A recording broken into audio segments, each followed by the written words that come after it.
Shalom, selamat malam Bapak Ibu, saudara-saudari yang dikasihi oleh Tuhan kita Yesus Kristus. Kembali malam ini kita akan merenungkan sebagian daripada firman Tuhan. Sebelumnya, mari kita berdoa. Bapa dalam kerajaan surga, kami sungguh bersyukur untuk kebaikan Tuhan. Karena pada malam hari ini kami boleh bersama-sama merenungkan firman-Mu. Sebelum kami merenungkan firman-Mu, kami mau ada hikmat Tuhan ada pada setiap kami, sehingga kami boleh memahami maupun mengerti. Terlebih lagi kami boleh melakukannya di dalam kehidupan kami. Inilah doa kami siap merenungkan firman-Mu. Hanya di dalam nama Tuhan Yesus Kristus kami berdoa dan mengucap syukur. Amin.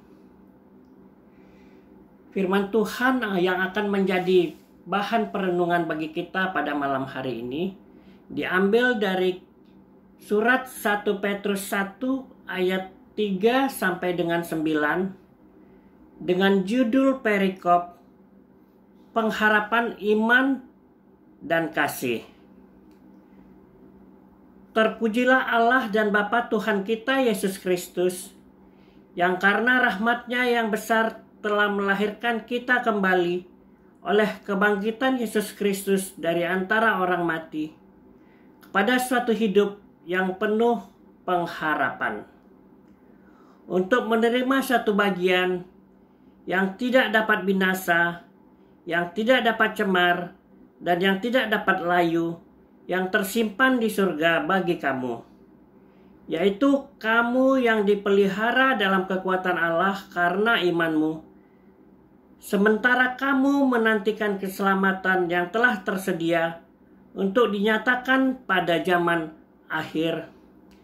Bergembiralah akan hal itu, sekalipun sekarang ini kamu seketika harus berduka cita oleh berbagai-bagai pencobaan.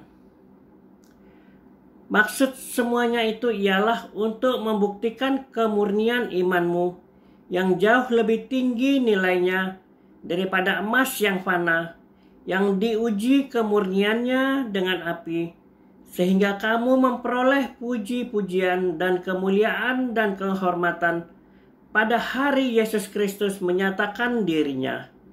Sekalipun kamu belum pernah melihat Dia, namun kamu mengasihinya. Kamu percaya kepada Dia. Sekalipun kamu sekarang tidak melihatnya, kamu bergembira karena sukacita yang mulia dan yang tidak terkatakan, karena kamu telah mencapai tujuan imanmu, yaitu keselamatan jiwamu. Sampai sedemikian pembacaan firman Tuhan bagi kita malam hari ini. Bapak, Ibu, saudara-saudari yang dikasihi oleh Tuhan kita Yesus Kristus, sarana komunikasi yang pernah kita pergunakan adalah surat. Mungkin kita pernah menulis selembar surat yang akan kita kirimkan kepada seseorang. Demikian juga dalam perikop ini, penulis kitab 1 Petrus menyampaikan gagasan-gagasannya melalui surat. Surat itu dikirimkan kepada jemaat Kristen yang tersebar di wilayah Asia Kecil bagian utara. Penulis menghendaki agar orang yang membaca surat ini sadar bahwa mereka akan menanggung penderitaan karena iman mereka. Namun penderitaan tidak akan mengalahkan mereka, karena Yesus telah menderita sengsara dan mati untuk mengampuni dosa mereka, dan karena Allah telah membangkitkan Dia dari kematiannya. Orang Kristen berharap akan dibangkitkan menuju kepada kehidupan yang baru. Ayat 3 dan 4 dalam perikop ini bercerita tentang kebangkitan Yesus Kristus. Keunikan kekristenan terletak di sini. Kalau hanya soal punya nabi yang berkuasa, guru yang penuh hikmat, tokoh yang berbudi luhur dan baik hati, bahkan bersedia mati karena keyakinannya, kekristenan itu tidak akan terlihat istimewa. Yang membuat jadi istimewa, Yesus bangkit dari antara orang mati. Itu sebabnya Rasul Petrus mengajak umat Allah untuk mensyukuri rahmat-Nya yang besar dengan kebangkitan Yesus Kristus. Kebangkitan Yesus membuat kita mengalami yang dinamakan satu lahir baru. Lahir baru yang dimaksud di sini bukan kita kembali ke dalam kandungan ibu kita. Lahir baru di sini menerangkan kebangkitan Yesus membawa kita kepada status yang baru, menjadi anak Allah. Lahir kembali akan menjadikan kita ciptaan Allah yang baru. Hal itu hanya terjadi jika kuasa Roh Kudus bekerja dalam diri kita untuk memampukan kita meninggalkan manusia lama.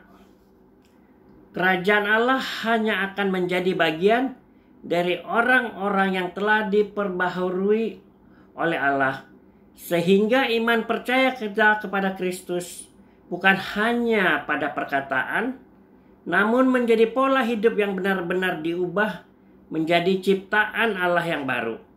Kehidupan di bawah ruang lingkup Roh Kudus, baik dalam perkataan, pikiran maupun perbuatan.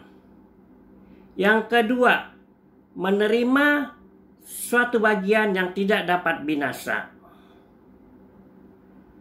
Anak-anak Allah yang percaya kepada Yesus Kristus akan mendapatkan hidup yang kekal. Kita bisa lihat Yohanes 3 ayat 16. Karena begitu besar kasih Allah akan dunia ini, sehingga Ia mengaruniakan anaknya yang tunggal, supaya setiap orang yang percaya kepadanya tidak binasa, melainkan beroleh hidup yang kekal. Itu sebabnya kebangkitan Yesus Kristus membawa pengharapan yang baru, bukan hanya tentang apa yang ada di dunia ini, namun ada yang lebih berharga, yang lebih indah dari yang pernah kita lihat di dunia ini, yaitu harta yang kekal, yang tidak akan pernah habis, yang disimpan di dalam kerajaan surga, yaitu hidup kekal yang dijanjikan Allah bagi orang yang percaya kepadanya. Ayat 5 dan 7 bercerita mengenai pemeliharaan dalam kekuatan Allah karena iman. Dasar pengharapan orang yang percaya kepada Yesus Kristus adalah kuasa kekuatan Allah yang memelihara kehidupan orang-orang yang percaya. Inilah yang membuat orang Kristen harus bergembira, walaupun saat ini harus berduka cita karena berbagai-bagai pencobaan. Maksud semua ini adalah untuk membuktikan kemurnian imanmu yang jauh lebih tinggi nilainya daripada emas yang fana, yang diuji kemurniannya dengan api. Kalau saat ini kita sedang menghadapi cobaan, penganiayaan, tidak semua orang tahan dalam kesetiaannya. Apakah karena kurang iman, atau kurang berdoa, atau kurang sungguh-sungguh mengikut Yesus? Namun yang pasti, ketika kita menghadapi kesulitan, jangan membuat kita putus asa dan mengeluh. Tetapi hendaknya kita terus percaya kepada kuasa Allah. Dan semuanya itu akan membuktikan kemurnian iman kita. Sebab kesetiaan itu bukan sekedar tekad. Kesetiaan itu tidak cukup ditunjukkan sekedar mau atau kepingin. Namun kesetiaan itu harus benar-benar teruji. ayat 8 dan 9 bercerita tentang percaya dan mengasihinya walaupun belum pernah melihat Dia. Kasih kepada Allah adalah dasar pengharapan orang Kristen. Kita harus hidup dalam dasar iman, bukan melalui apa yang telah kita lihat. Ibrani 11 ayat 1 berkata, sebab iman adalah dasar dari segala sesuatu yang kita harapkan dan bukti dari segala sesuatu yang tidak kita lihat. Kasih dan iman tidak dapat dipisahkan. Contohnya, kalau kita mengasihi seseorang, pastilah kita mempercayainya.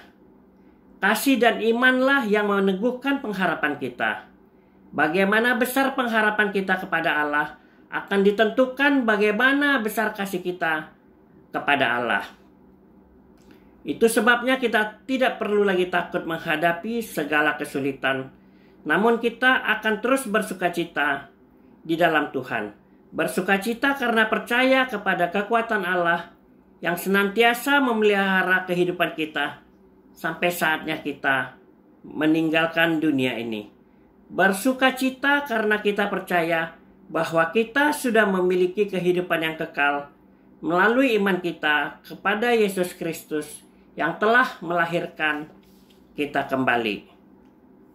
Walaupun kita tidak dapat melihat bagaimana Tuhan itu hadir dan berkarya dalam hidup ini, tetapi sesungguhnya Allah yang penuh kuasa ada bersama kita di dalam iman. Maka apapun yang akan kita hadapi, mari kita perhadapkan kepada iman kita. Jangan ada suatu apapun yang masuk dalam hidup kita ini tanpa terlebih dahulu melalui iman kita. Karena iman akan menjadi penyaring segala sesuatu yang tidak berguna bagi kita di dalam hidup ini. Amin. Kiranya firman Tuhan ini menjadi berkat bagi kita semua. Tuhan Yesus memberkati. Amin. Kita berdoa.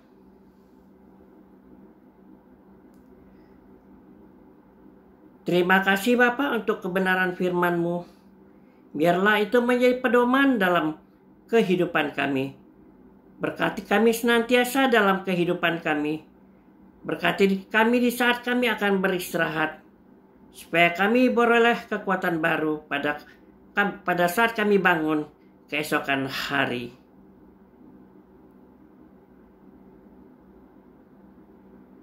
Dalam nama Tuhan Yesus Kristus, kami sudah berdoa dan mengucap syukur. Amin. Shalom Bapak Ibu.